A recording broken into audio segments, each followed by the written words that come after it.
क्या आपने कभी सोचा है कि जिस हवा में हम सांस लेते हैं उससे पौधों और पेड़ों को ऑक्सीजन कैसे मिलती है, जिनकी हमें जीवित रहने के लिए आवश्यकता होती है?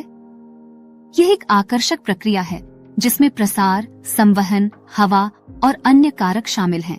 इस वीडियो में हम वायुमंडल के माध्यम से ऑक्सीजन के प्रवाह का पता लगाने जा रहे हैं और हम देखेंगे कि यह सब मिलकर हमें जीवित रखने के लिए कैसे काम करता है।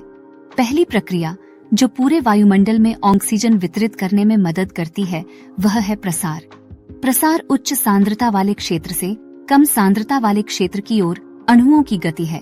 आइए कल्पना करें कि हमारे पास हवा का एक जार है जिसके शीर्ष पर ऑक्सीजन अणुओं की उच्च सांद्रता है और नीचे ऑक्सीजन अणुओं की कम सांद्रता है।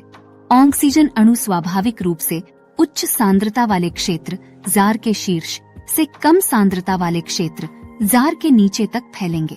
यह प्रक्रिया बहुत धीरे धीरे होती है, लेकिन अंततः यह ऑक्सीजन अणुओं को पूरे जार में समान रूप से वितरित करती है।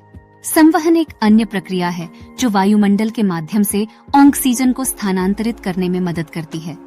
संवहन ऊष्मा ले जाने वाले तरल पदार्थों जैसे वायु की गति है।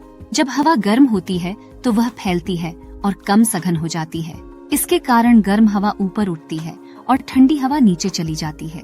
जैसे ही गर्म हवा ऊपर उठती है वह अपने साथ ऑक्सीजन के अणु ले जाती है। यह पूरे वातावरण में ऑक्सीजन वितरित करने में मदद करता है। वायुमंडल में ऑक्सीजन की आवाजाही में हवा भी एक प्रमुख कारक है। हवा वायुदाब में अंतर के कारण होती है। जब हवा का दबाव अधिक होता है तो हवा घनी हो जाती है और डूब जाती है। जब हवा का दबाव कम होता है तो हवा कम घनी होती है और ऊपर उठती है। वायुदाब में अंतर के कारण हवाएं उच्च दबाव वाले क्षेत्रों से कम दबाव वाले क्षेत्रों की ओर बहती हैं। यह पूरे वातावरण में ऑक्सीजन वितरित करने में मदद करता है। प्रसार, संवहन और हवा के अलावा ऐसे अन्य कारक भी हैं जो वायुमंडल में ऑक्सीजन के प्रवाह को प्रभावित कर सकते हैं। इन कारकों में शामिल हैं पर्वत हवा के प्रवाह को अवरुद्ध कर सकते हैं, जिससे उच्च और निम्न दबाव के क्षेत्र बन सकते हैं। इससे वायुमंडल में ऑक्सीजन की आवाजाही प्रभावित हो सकती है। महासागर ऑक्सीजन को अवशोषित और छोड़ सकते हैं, जो वायुमंडल में ऑक्सीजन की मात्रा को प्रभावित कर सकता है।